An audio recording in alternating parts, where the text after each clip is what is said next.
Negara Kesatuan Republik Indonesia ini menjadi makmur, berkeadilan, bermusyawarah untuk mencapai kemufakatan, itu karena sebab kamu itu tidak meninggalkan sholat.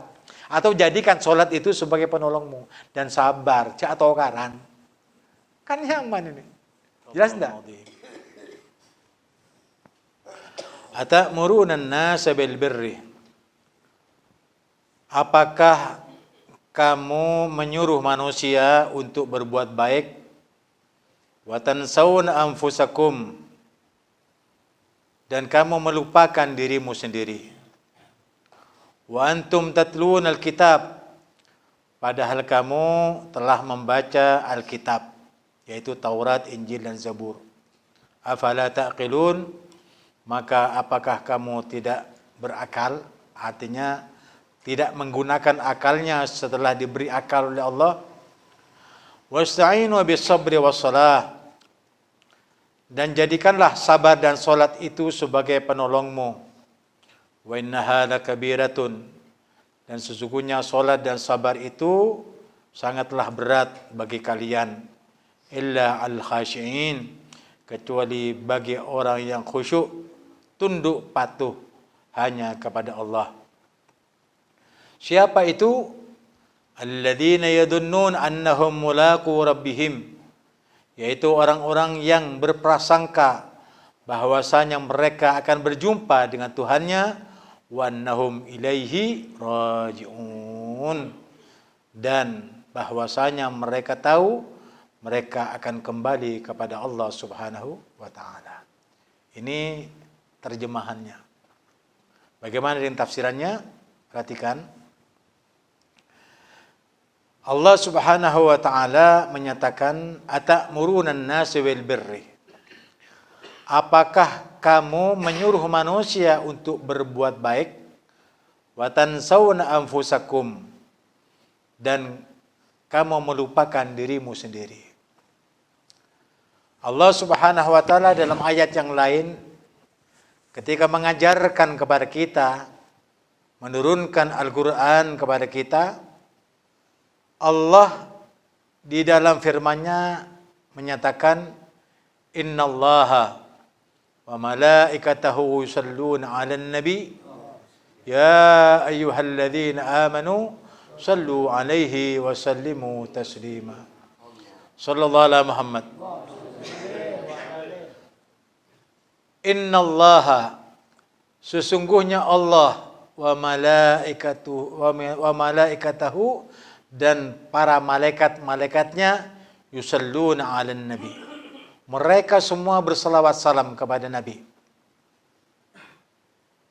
Ya ayyuhalladzina amanu sallu 'alaihi wa sallimu taslima. Wahai orang-orang beriman, hendaklah kamu berselawat salam kepada Nabi Muhammad sallallahu alaihi wasallam. Karena aku telah mengajarkan selawat kepadamu, dan hendaknya kamu berselawat kepada kekasihku yang bernama Muhammad. Jadi Allah tidak menyuruh kita untuk berselawat kepada Nabi kecuali mendahului dirinya yang berselawat. Kalau secara akal, bagaimana Allah sang pencipta berselawat kepada baginda Muhammad sallallahu alaihi wasallam? Bagaimana para malaikat-malaikat yang tanpa dosa berselawat kepada Rasulullah? Nah, kalau kamu betul-betul beriman, mau beriman, atau hendak beriman kepada Allah, kepada malaikat-malaikatnya, kepada Nabi dan Rasulnya, maka hendaknya kamu berselawat salam sebagaimana aku ucapkan kepada baginda Muhammad sallallahu alaihi wasallam. Apa selawatnya Allah Subhanahu wa taala kepada baginda Muhammad sallallahu alaihi wasallam? Sebagian tafsir menyatakan bahwa Allah Subhanahu wa taala memberikan rahmatnya kepada baginda Rasulullah sallallahu alaihi wasallam, dan juga ucapan yang pernah disampaikan dan disuruh kepada malaikat-malaikatnya untuk berselawat salam kepada junjungan kita Nabi besar Muhammad sallallahu alaihi wasallam. Apa? Ya malaikati sallu alaihi wasallimu taslima. Wahai malaikat-malaikatku, hendaknya kalian berselawat salam kepada Rasulullah sallallahu alaihi wasallam. Qulu jami'a sallallahu ala Muhammad. Sallallahu ala Muhammad. Sallallahu ala Muhammad. Itu diucapkan oleh Allah untuk mengajarkan malaikat. Ketika malaikat itu tidak sanggup mengangkat singgasana Allah yang disuruh oleh Allah Subhanahu wa taala untuk diangkatnya. Wahai malaikat-malaikatku, angkatlah singgasanaku. Tidak bergeser sedikit pun sebanyak malaikat yang ada di surga. Tetapi ketika Allah memberikan komando dan mengajarkan kepada mereka, malaikat-malaikat untuk berselawat salam kepada junjungan kita Nabi besar Muhammad SAW dengan menyuruh mereka untuk berselawat kepada Nabi dengan ucapan sallu alaihi wasallimu taslima. Sallallahu ala Muhammad. Akhirnya para malaikat-malaikat itu mengatakan sallallahu ala Muhammad, sallallahu ala Muhammad. Baru diucapkan 100 kali singgasana Allah itu terangkat. Jadi kursi Allah itu sangat besar. Sangat berat. Artinya beban yang sangat berat itu bisa terangkat dengan membaca selawat. Itu menggambarkan bahwa kamu itu di dunia sedikit pun tanpa beban sebenarnya. Yang membebani kamu itu adalah dosa-dosa dan maksiat-maksiat yang kita lakukan sengaja ataupun tidak sengaja. Oleh karena itu supaya tidak ada beban hidup di dunia ini, lempeng hati, lapang dada, cerdas pikirannya, dan tunduk patuh niatnya kepada Allah SWT, gerakannya karena Allah dan Rasulnya, maka hendaknya kamu jauhilah perbuatan-perbuatan yang menurunkan murka Allah Subhanahu wa ta'ala. Murka itu yang mau beban kepada kita. Nah, kalau Allah tidak menyuruh kepada kita melainkan berangkat daripada dirinya sendiri, nah, kepada pastor-pastor Yahudi dan Nasrani, dia menyuruh keluarganya, menyuruh teman-temannya untuk beriman kepada Muhammad Rasulullah Sallallahu Alaihi Wasallam, tapi dirinya tidak mau beriman kepada Nabi. Hanya ini turun ayat kepada Rasulullah. Untuk apa? Disampaikan kepada pastor-pastor itu agar mereka juga tunduk patuh sebagaimana saudara-saudara mereka dari kelompok Yahudi dan Nasrani ataupun dari keluarga-keluarga mereka yang telah keluar dari kekafiran menuju kepada keimanan. Mereka tidak mau. Nah, itu gengsi namanya. Kenapa kok bisa begitu? Katanya Allah SWT dalam ayat yang lain, ghillan lilladzina amanu. Karena di hatinya ada kedengkian kepada orang yang beriman. Kepada Nabi tentu. Dan kepada pengikut-pengikut Nabi juga pasti. Karena hati itu tidak bisa ditutup-tutupi. Kalau sudah hati itu sudah ingin berkiprah untuk menjatuhkan, untuk hasud iri dengki kepada Nabi dan pengikut-pengikut Nabi karena beriman mereka kepada Rasul, maka mereka tidak mau. Seakan-akan mereka tersaingi, mereka sudah tidak bisa mendapatkan keduniaan lagi, tidak punya pangkat dan kedudukan serta kemuliaan lagi, karena kebanyakan dari mereka sudah masuk Islam. Akhirnya Allah menurunkan ini. Kenapa kamu wahai pastor-pastor, nah gitu, biara-biarawati, menyuruh manusia, yang namanya manusia, dari sahabatnya, dari keluarganya, dari umatnya, Yahudi ataupun Nasrani, itu manusia. Yang mau dimanusiakan oleh Allah SWT, pastor itu menyuruh, masuklah kamu kepada agama Muhammad. Karena Muhammad itu bukanlah orang yang dusta. Ini yang berbicara pastor. Tapi mereka tidak beriman. Kenapa? Gengsi. Makanya jangan pilih-pilih kekafiran, takut-takut ditutup oleh Allah Subhanahu wa taala sehingga tidak bisa kembali. Makanya orang murtad itu susah kembali kepada Islam. Kenapa? Karena sudah ditutup hatinya oleh Allah Subhanahu wa taala. Oleh karena itu orang yang sengaja dari kaum muslimin tidak sholat Jumat tanpa udzur 3 kali berturut-turut, maka Allah akan tutup hatinya sehingga mereka sudah tidak peduli lagi kepada ajaran Nabi, perintah Allah dan perintah Nabi. Oleh karena itu jangan paksakan. Jangan dituruti nafsu kamu itu untuk tidak menghadiri sholat Jumat sampai 3 kali secara berturut-turut atau dengan sengaja meninggalkan sholat Jumat. Bahkan ada orang yang sekarang ini mengatakan, ada orangnya, alhamdulillah saya sudah 10 tahun tidak sholat Jumat. Innalillah. Membawa nama Allah dengan mengucapkan alhamdulillah saya tidak sholat Jumat sudah 10 tahun. Menganggapnya dirinya lebih wali, lebih suci daripada yang lainnya. Dan oleh karena itu jangan sok suci, katanya Allah SWT. Tidak boleh manusia itu sok suci. Ya, tidak boleh. Karena yang namanya suci itu hanya Nabi Muhammad yang namanya maksum. Maksum itu suci. Suci, terpelihara dari dosa, terjaga dari kemaksiatan. Itu maksum namanya. Yang maksum itu hanya Nabi. Kalau manusia, jangan sok suci. Dan sebaik-baik manusia yang berdosa, hendaknya kembali kepada Allah dengan taubat. Nah itu baru manusia yang memanusiakan dirinya sendiri dengan cara bertobat kepada Allah Subhanahu wa taala.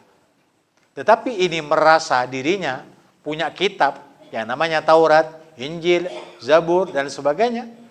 Sufi Ibrahim wa Musa, dia bangga diri di kitab itu. Padahal kitab itu telah dirubah oleh tangan-tangan jahil mereka. Mereka tahu kalau kitab itu sudah bercampur dengan pikiran manusia, pikiran mereka. Tapi karena gengsinya tidak mau mengikuti Rasulullah karena Nabi Muhammad dari Bani Hashim. Sementara dari kebanyakan jadi Nabi dan Rasul itu dari Bani Israel. Tidak mau. Bani Hashim tidak mau. Makanya kecemburuan sosial itu sampai kapanpun terus mengalir. Seperti di Indonesia, ya, jadi bupati harus orang Bondowoso, kan? Otonomi daerah, yang menjadi presiden harus warga negara Indonesia asli. Itu undang-undang. Kecemburuan sosial itu terjadi, maka yang di Indonesia NKRI itu haruslah presidennya adalah warga negara Indonesia asli. Bukan Arab, bukan Inggris, bukan Hindu, bukan India, bukan Cina, bukan negara lain. Pokoknya bukan bangsa lain. Tetapi yang seharusnya dan semestinya yang bersesuaian dengan Undang-Undang Dasar 1945, maka haruslah yang menjadi Presiden Republik Indonesia adalah warga negara Indonesia asli. Kalau dalam sejarah dikatakan Indo dan Nesia. Indo ini bercampur. Indonesia itu merdeka dengan orang Arab, dengan orang Cina, dengan orang ini. Tapi undang-undang tetap seperti itu. Tidak bisa harus jadi presiden itu orang Arab, tidak bisa. Ya, itu. Susah. Mau Cina juga susah. Harus Indonesia. Indo dan Nesia. Nesia itu Dayak, suku Dayak. Jadi campuran antara Melayu dan Dayak. Itu Indonesia. Ada Kalimantan itu. Sumatera dan sebagainya. Itu kan Dayak semua. Itu kita tidak mengurus masalah itu. Tetapi kecemburuan sosial ini berlangsung sampai sepanjang masa. Selama itu ada manusia, selama itu ada Al-Quran, maka di sana juga ada perselisihan antara hal-hal seperti ini. Kecemburuan sosial. Makanya untuk mentolilir supaya tidak terjadi pemaksaan kehendak, maka yang menjadi Presiden Republik Indonesia adalah orang Indonesia asli. Seperti itu. Ya. Kenapa? Ini cemburu. Apakah kamu akan menyuruh manusia dengan kebaikan dan kamu melupakan dirimu sendiri? Kenapa? Karena orang Yahudi dipaksa oleh Allah SWT untuk masuk, ya, masuk kenapa? Masuk kepada agama yang dibawa oleh Nabi Muhammad dari golongan bangsa Bani Hashim. Cemburu sosial. Tidak mau dia ikut. Ya. Nah, seperti itu. Jadi sebenarnya kebenaran itu dari Allah. Bukan dari kemana? Dari bangsa-bangsa. Justru adanya bangsa Cina, bangsa Arab, bangsa Ambon, bangsa Dayak, semuanya itu di Indonesia satu sama lainnya haruslah li ta'arafu. Saling mengenal. Saling membanggakan satu sama lainnya. Jadi ideologi yang dibuat oleh manusia itu sendiri sebenarnya merusak. Ya, merusak karakter yang ada di tubuh bangsa Republik Indonesia.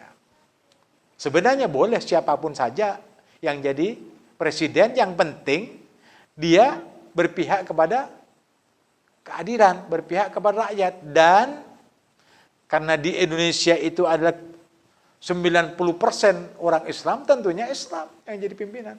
Dan kamu tidak boleh memilih pemimpin yang kafir, yang tidak Islam. Tidak boleh, katanya Allah. Kalau kamu cinta kepada Al-Quran, tidak boleh memilih pemimpin di luar Islam. Walaupun kamu sedikit, kamu 1%, yang 99% itu orang selain Islam, kamu tidak boleh memilih pemimpin yang bukan Islam. Kenapa? Karena kamu Islam. Apalagi sekarang 90% orang Islam, masa harus yang diangkat orang kafir? Tidak boleh. Tidak masuk akal. Nah, karena sebab ngatok dan lain sebagainya, yang sok-sokan istilahnya seperti itu, akhirnya bangsa ini bisa dikebiri oleh bangsa-bangsa lain. Paham? Ya. Ini karena sebab sudah ada seperti ini Ustaz bukan akan berbicara tentang masalah Indonesia dan presiden, bukan. Tetapi ini berhubungan dengan kesukuan. Atamuruna nas bil birri, apakah kamu akan menyuruh manusia untuk berbuat baik sementara kamu melupakan dirimu untuk berbuat baik dengan masuk Islam? Itu maksudnya. Kenapa kamu menyuruh kebaikan kepada saudara-saudaramu untuk masuk Islam sementara kamu melupakan dirimu, padahal kamu membaca Alkitab. Wa antum tatluna Alkitab. Padahal kamu itu membaca kitab. Kitab Taurat ada, kitab Injil, Zabur ada. Dan bahkan kamu itu ada yang 1000 tahun minta kepada Allah. Ketika Allah menyatakan bahwa akan datang seorang nabi dan rasul, ya, yang paling mulia di jajaran para nabi dan rasul, atau bahkan paling mulianya makhluk yang Allah cipta, yang bernama Ahmad, di kitab Injil, Taurat, Zabur. Mereka meminta kepada Allah, ya Allah panjangkan umur saya sehingga saya akan berjumpa dengan Ahmad dan aku masuk Islam sesuai dengan ajaran Ahmad atau Muhammad. Minta sampai 1000 tahun dari orang Yahudi itu, ya, dikuatkan, diberikan barakah umur sampai menjumpai Rasulullah. Ketika masuk Rasulullah SAW, datang kepada Rasulullah, tanda-tandanya sudah diketahui sebagaimana ada yang Taurat, Injil, Zabur. Nah, ini Muhammad, ini Ahmad, ini yang sesuai dengan kitab. Tetapi karena Ahmad yang namanya Muhammad itu, ya, dari Bani Hashim, mereka ingkar karena sebab lain suku. Ini masalahnya. Karena dari Bani Hashim, bukan dari Bani Israel. Kecemburuan sosialnya timbul. Sehingga tidak mau kepada, padahal minta 1000 tahun untuk berjumpa dengan Rasulullah. Kalau dia berjumpa akan masuk agamanya Ahmad. Tapi ternyata tidak. Bahkan melempar kitabnya, kitab Taurat dilempar. Biasanya orang melempar tuh gini. Ya, ini lempar namanya. Ini ke sini lempar. Ya, atau ke depan lempar. Tapi ini dari bencinya kepada Muhammad yang namanya Rasulullah itu, dibuangnya ke belakang. Beng. Dibuangnya ke belakang dari yang bencinya. Lalu mengambil kitab-kitab yang diajari oleh setan. Sebagaimana, ya, yang mereka itu, setan itu mengatakan kepada orang-orang Bani Israel itu supaya melihat bahwa di bawah mejanya Sulaiman itu ada kitab yang disembunyikan oleh Sulaiman. Kalau kamu membuka kitab itu, maka kamu akan menjadi raja. Kamu akan jadi makmur dunia dan akhirat. Karena itu kitab Taurat, Injil, Zabur dibuang ke belakang. Tidak peduli. Lalu diajari kitab itu yang ditulis oleh setan-setan. Dipelajari, akhirnya menjadilah mereka tukang sihir yang bisa memporak-porandakan keluarga, memisahkan antara suami dan istri yang dikerja oleh setan terhadap orang-orang Yahudi. Yahudi dan Nasrani belajar itu, lalu dia menjadi dukun, tukang sihir. Ini. Mereka tahu kenapa kamu menyuruh kepada Muhammad untuk berbuat baik, masuk Islam. Padahal kamu itu melupakan dirimu sendiri. Sedangkan kamu itu membaca Alkitab, di kitab Taurat, Injil, Zabur, bahwa tanda-tandanya Rasulullah itu, khutbun nubuwah itu ada pada Rasulullah. Dan kamu itu mengenal jiwa Rasulullah, mengenal sifat-sifat Muhammad Rasulullah itu, sebagaimana kamu kenal kepada istrimu dan anak-anakmu. Artinya tidak luput lagi kalau ini Ahmad atau Muhammad ini adalah seorang Nabi dan Rasul. Kenapa kamu ingkar? Kenapa kamu ingkari? Padahal kamu sudah baca kitab, katanya Allah. Afala ta'gilun? Apakah kamu tidak mau menggunakan akal setelah diberi kecerdasan, setelah diberi Alkitab? Kenapa kitab akalnya kamu dipergunakan untuk memikirkan, membenarkan apa yang sebenarnya kamu minta? Sampai 1000 tahun, 750 tahun, ada yang 500 tahun dari Bani Nabi Allah Isa, Kristen atau Nasrani. Nasrani minta untuk berjumpa dengan Rasulullah 500 tahun, Pak. Dan Allah menjadi istijabah, kuat, panjang umur, ketemu dengan Nabi, sudah tahu ini sifatnya Nabi, tapi dia ingkar ketika Rasulullah keluar dari Bani Hashim. Nah, itu kecemburuan. Ya, kecemburuan sosial, karena Nabi yang termulia itu dari Bani Hashim. Jadi Yahudi dan Nasrani itu cemburu bukan karena sebab kepada kitabnya, bukan. Tetapi cemburu kepada zon politikannya. Manusia itu makhluk sosial, tapi dia meninggalkan. Kenapa? Karena ini dari Bani Hashim. Jelas ya? Nah, oleh karena itu, kalau kamu misalkan berbangsa, bernegara, pakai akal, kalau di Indonesia itu 90% orang Islam, jangan pilih orang yang non-Islam jadi presiden. Walaupun dia orang nasionalisme, yang fanatisnya tentang masalah nasional, itu tidak bisa kamu pilih. Karena Allah nyuruh, jangan pilih orang selain Islam jadi pemimpin kamu. Tidak ada orang pintar, orang Islamnya bodoh semua, sampai akan pilih seorang orang yang tidak bertanggung jawab tentang masalah agama, dan tidak peduli dengan agama, sampai kamu memilih orang-orang kafir, atau orang yang non-Islam. Habib kok kasar? Tidak kasar. Orang kafir saja, orang kafir itu, kepada orang Islam mengatakan orang Islam itu kafir. Betul. Karena kafir itu mengingkari kalimatnya. Bukan kafir itu jahat, bukan. Kamu mengingkari orang Nasrani dan Yahudi. Iya, betul. Yahudi dan Nasrani mengingkari orang Islam. Betul, kafir namanya. Paham ya? Itu kalau bahasa. Tapi yang namanya kafir secara harfiahnya, bukan lugatan. Ada harfiah, ada lugatan. Kalau lugatan, itu kafir mengingkari. Orang Islam mengingkari orang kafir mengingkari orang Islam. Itu kafir namanya. Tapi kalau harfiahnya, yang namanya kafir, Qul ya ayyuhal kafirun. Katakan ya Muhammad kepada orang yang ingkar kepada kitab Allah, kepada agama Islam, kepada kenabian kamu sebagai rasul kami. Itu kafir. Ini peduli atau tidak peduli, sesuai dengan mereka, dengan perasaan mereka atau tidak, ini bukan katanya Habib, katanya Allah. Mereka tegas. Lakum dinukum waliyadin.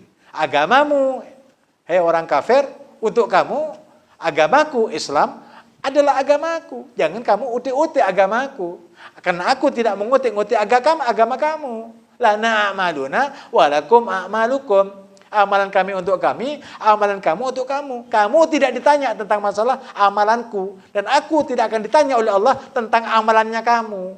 Yang penting Indonesia ini utuh, bersatu. Persatuan Indonesia. Apa? Sila ketiga. Kira-kira tak apal Habib. Orang ulama. Dan Habib ini orang insinyur, ini tidak tahu tentang masalah ideologi Pancasila. Nah inilah yang penting disikapi. Jadi kita tidak bersatu kearan lah. Jangan nyala-nyala. Yang kafir tidak boleh nyala-nyala sama orang Islam. Yang orang Islam tidak boleh nyala-nyala sama orang kafir. Kenapa? Kalau mereka orang kafir menyalahi orang Islam, nanti ada perang. Tetapi kalau orang Islam menyalahi orang kafir, tidak mungkin. Kenapa? Karena suruh tahan sama Allah. Tidak boleh kamu memerangi orang-orang kafir yang tidak memerangi kamu. Perangi mereka bila mana mereka memerangi kamu. Itu namanya bela diri. Makanya ulama-ulama, para kiai, para habaib, muslimin, yang kebanyakan mayoritas di Indonesia itu jangan disalahi. Biarkan mereka. Mau sholat silakan, mau zakat silakan, mau apa saja silakan. Karena kamu tidak akan ditanya tentang amalan mereka. Dan kita juga tidak ditanya tentang masalah amalan-amalannya orang selain Islam. Ya, masing-masing lah bawa dirimu. Kalau kamu misalkan orang Yahudi benar, ya silahkan dengan keyahudiannya. Nasrani benar, silahkan dengan nasraniannya. Orang Kristen mengaku dirinya paling benar, ya silahkan jalan dengan kekristenannya. Islam benar, silakan menjalankan keislamannya. Jangan adu domba. Jangan kita mau diadu domba. Kita punya hak untuk membela negara. Punya hak untuk membela bangsa. NKRI harus bersatu. Jangan sampai dicabe-cabe oleh negara-negara luar. Jelas? Sallallahu alaihi Muhammad. Ini saudara, penting ya. Ini sebenarnya Habib tidak mau berbicara tentang masalah Indonesia. Tapi karena ini berbicara seperti ini, terungkap sesuatu yang tersirat di dalam Pancasila itu sendiri. Jadi kalau kita pakai akal, tidak akan bertikai antara satu dengan yang lainnya. Antara agama satu dengan agama yang lainnya. Silakan, jalan. Ya, ketemu nanti di yang namanya rel itu, ya, membawa beban berat, berjalan. Yang ketika beban berat itu berjalan di atas rel, yang dua, yang satu benar, yang satu salah, sampai mati kamu, sampai kiamat. Rel itu tidak akan bertemu. Artinya jangan paksa kamu mempertemukan ideologi satu dengan ideologi yang lainnya. Tidak mungkin bisa. Tidak ada orang dalam diri sendiri. Dalam diri sendiri itu ada apa? Ada kontroversi. Maunya akal ke sana. Ya, maunya akal bermaksiat. Katanya hati, jangan. Ini dalam satu tubuh saja sudah bertentangan. Dengan keluarga, suami istri, atau karan, biasa. Kalau kamu misalkan antara suami dan istri suka-suka bertengkar, alhamdulillah, ini ideal namanya. Muntah atau karan, ya pada bui. Bui tahu bui? Bisu. Lagi bisu, bini bisu, tak tahu karan. Paling gue jeguk. Tapi kalau namanya tokaran tak kira. Supaya Indonesia ini tetap utuh bersatu, cak tokaran. Ya, karena sudah tahu kalau nanti bertikai atau apa namanya, ya silang pendapat, ya boleh saja, sah-sah saja. Dan tak ada orang hidup itu tidak ada kontroversi, tidak ada. Sama ulama, ya ada kontroversi. Di antara para habaib ada kontroversi. Ada Salafi, ada di sana. Kristen, Yahudi, siapa saja yang namanya manusia itu ada kontroversi. Jangan satu menyalahkan dan satu paling benar, tidak. Siapa yang benar di dunia ini? Siapa yang benar? Tidak ada yang benar kecuali Nabi dan orang yang mengikuti Nabi. Siapa? Ulama. Al-ulama warasatul anbiya. Yang mengikuti pri kehidupan Rasul itu hanyalah ulama. Oleh karena itu kamu dekat dengan ulama. Supaya apa? Tidak tersesat dari jalan yang benar. Paham? Ya. Wasta'inu bis-sabri was-shalah. Karena itu jadikan penolong. Ya, oleh kalian apa? Sabar dan sholat. Tidak usah rebutan tentang masalah pangkat, jabatan, harta, kedudukan. Tidak usah rebutan. Ya, gimana caranya, Beb? Ya sudah, yang mau pilih, yang artinya ingin dipilih. Ya, berapa orang yang sesuai dengan syarat dan masyruutnya sebagai presiden, silakan maju. 5 orang, 10 orang, 2 orang, terserah. Yang memilih, ya sudah pilih. Yang penting kamu memilih. Sekira-kira kamu itu bertanggung jawab atas pilihan kamu. Selesai urusannya. Siapa yang jadi presiden, kamu tidak boleh ungkit-ungkit lagi. Kenapa? Karena sudah sah. Seperti itu ceritanya itu. Itu ideologi yang dibuat oleh bangsa dan negara kita. Yang sekarang. Ya. Jadi jangan ribut-ribut sudah. Ya. Thank you, Pak. Ustaz. Jadi kalau kamu ingin selamat, Indonesia ingin selamat, katanya Allah SWT, jadikanlah sabar dan sholat itu sebagai penolong kamu untuk NKRI. Paham? Negara Kesatuan Republik Indonesia ini bisa ditolong menjadi makmur, berkeadilan, bermusyawarah untuk mencapai kemufakatan. Itu karena sebab kamu itu tidak meninggalkan sholat. Atau jadikan sholat itu sebagai penolongmu. Dan sabar, atau karan. Kan nyaman ini. Jelas enggak? Nah, ini sistematis namanya. Padahal kita tidak mau berbicara tentang masalah ini. Tetapi karena sebab Al-Quran ini sistematis. Satu sama lainnya ada hubungannya. Antara ayat yang di atas dan di bawahnya itu adalah fleksibel, relevan sepanjang zaman, dan berkedudukan untuk mendamaikan, menyuruh manusia untuk berbuat adil, berbuat baik. Maka bagaimanapun saja tafsirannya tetap menyuruh manusia untuk berbuat adil, berbuat baik.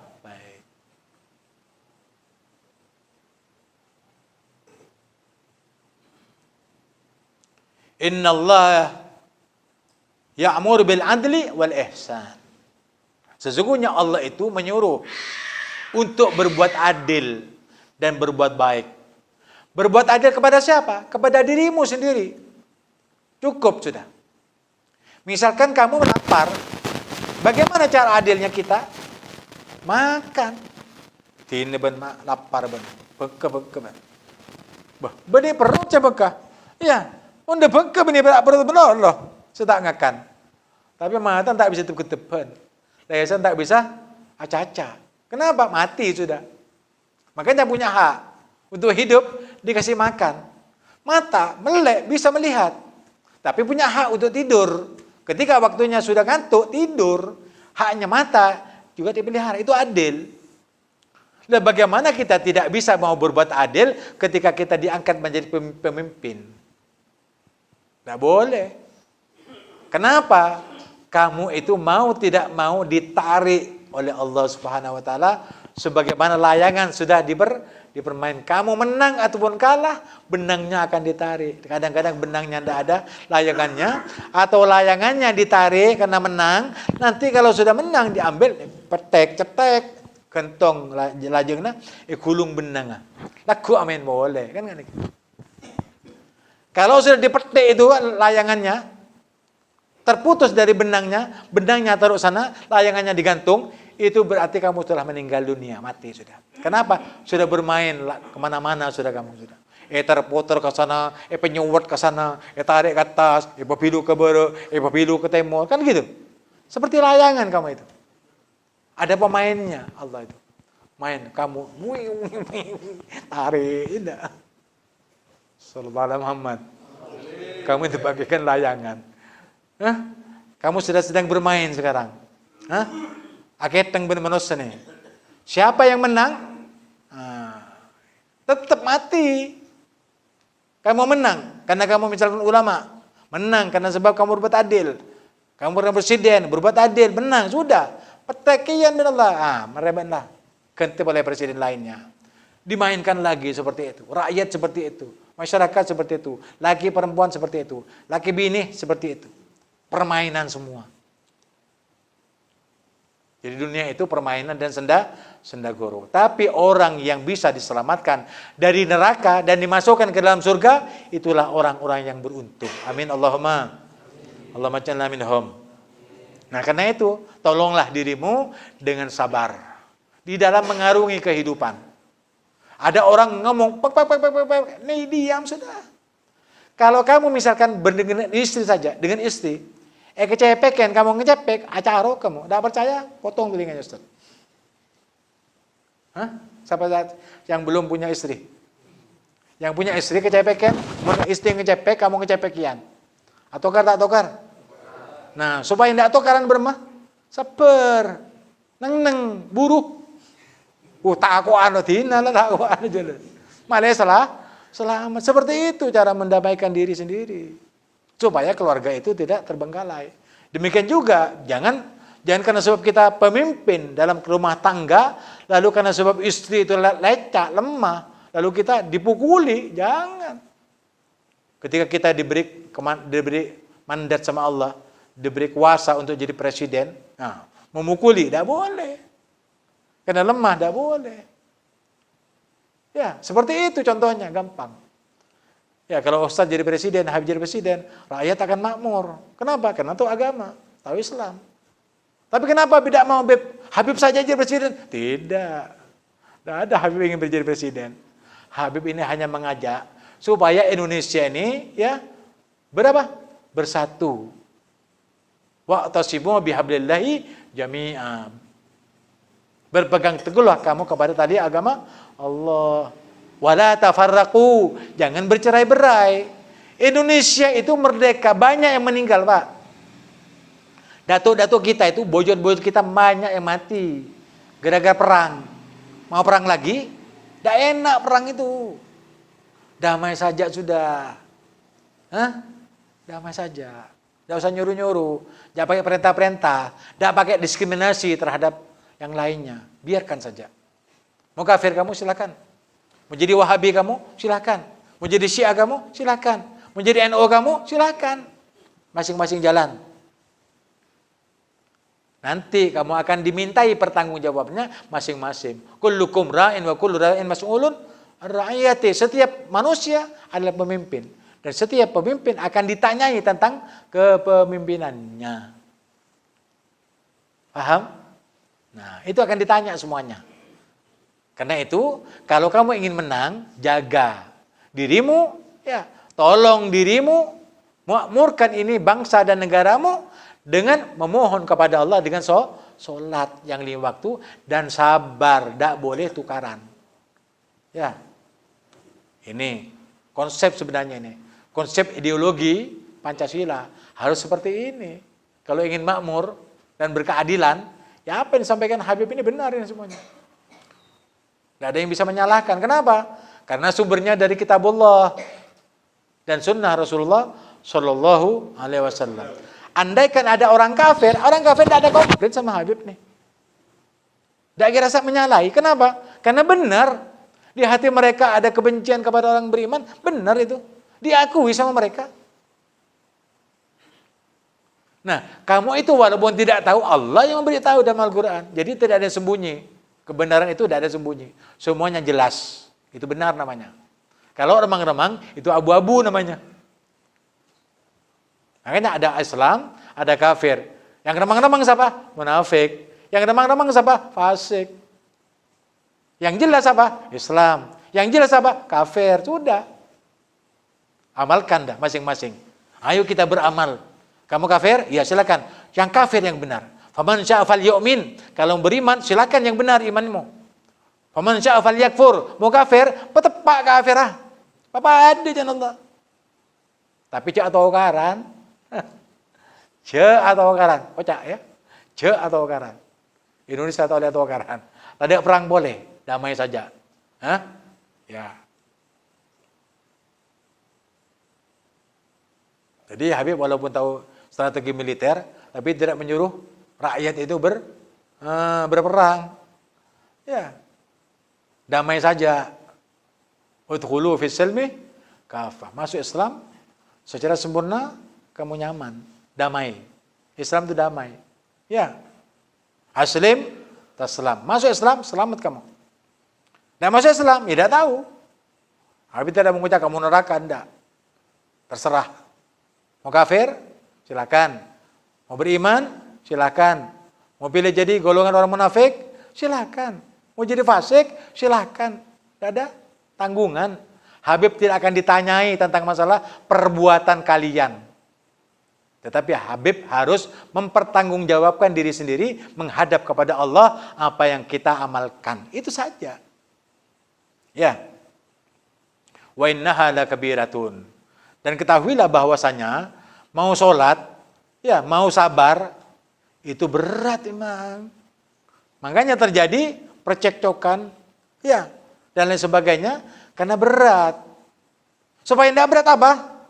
Illa al-khashi'in. Kecuali orang yang tunduk patuh kepada Allah, tidak berat. Ada, misalkan, ada orang tukaran, dihalangi. Jangan tukaran kamu. Kenapa? Bib ini menyala-nyala sama saya. Ya sudahlah, maafkan saja. Sudah pokok suruh maafakin, bisa? Tak bisa, Pak. Kecuali orang beriman. Ini karena yang ngalang Habib, sudah dah. Saya maafkan kamu. Tapi jangan diulang lagi ya. Ya sudah. Pulanglah. Damai aman, Pak. Istri yang menunggu di rumah kembali ke rumahmu. Ketemu kamu lagi. Anak yang menunggu kamu untuk pulang, ketemu lagi dengan anaknya. Andai kata kamu tukaran, acaruk sampai matiin, nyoco cetor, mati. Tidak pulang ke rumah, Pak, pulang ke penjara. Ya tidak. Istri menunggu-nunggu, anak menunggu-nunggu, iya, mana abah, mana ayah, mana ibu, aduh, elang. Hah? Itu. Gara-gara apa? Tidak mau mengalah. Oleh karena itu, yang tunduk patuh hanyalah orang-orang yang beriman kepada Allah. Jelas ya? Nah, siapa Beb orang yang beriman kepada Allah itu, Beb? Kuncinya cuma satu saja. Alladzina yadunnun annahum mulaqu rabbihim. Orang-orang yang berprasangka bahwasanya mereka akan berjumpa dengan Allah, dengan Tuhan mereka. Kita ini berbuat baik, ngalah, tak tokaran, tak acarokan, menjaga persatuan, itu karena sebab ada harapan. Apa harapannya? Nanti akan berjumpa dengan Allah dan Allah akan memberikan pahala kepada kita karena menahan nafsunya dan perasaannya sehingga dia memelihara agamanya dan memelihara saudara-saudaranya sampai tidak bertikai. Masuklah kamu ke surga. Bersama orang-orang yang kamu dahulunya diajak bertikai tapi dia mau berdamai, maka masuklah kamu sekalian ke dalam surga. Wa annahum ilaihi raji'un. Dan bahwasanya mereka itu yakin. Kita ini yakin. Kita beriman kepada Allah yakin. Kita ini mempelajari Al-Quran ini yakin bahwa kita itu akan kembali kepada Allah. Mau tidak mau. Terpaksa atau sukarela. Tetap kembali kepada Allah. Mau berdosa, mau taat, tetap kembali kepada Allah. Mau muda, mau kaya, mau miskin, tetap kembali kepada Allah. Kapan? Ketika ajal menyebut kita. Idza jaa ajaluhum la yastakhiruna sa'atan wa la yastaqdimun. Apabila ajal pemutus hubungan manusia dengan dunia, maka tidak bisa dikedepankan, tidak bisa dimundurkan karena tepat waktu Allah mencabut nyawa. Itu namanya ajal. Kalau jam 2 persis orang itu meninggal, tidak bisa lewat 1 detik, tidak bisa lewat kurang dari 1 detik. Itu ajal namanya. Pemutus hubungan kehidupan dengan dunia. Mudah-mudahan kita bisa menyikapi bahwa apa yang disampaikan oleh Allah SWT dalam Al-Quran menjadi pelajaran bagi kita dan bisa disikapi untuk dijadikan pelajaran dan menyampaikan kebenaran bagi orang yang berkehendak keadilan, yang berkehendak dengan kedamaian, yang berkehendak dengan persatuan. Mudah-mudahan negara kita, negara kesatuan Republik Indonesia menjadi utuh bersatu sebagaimana Allah telah menjanjikan dalam Al-Qur'an, baldatun tayyibatun wa rabbun ghafur. Walafu minkum. Wassalamualaikum warahmatullahi wabarakatuh.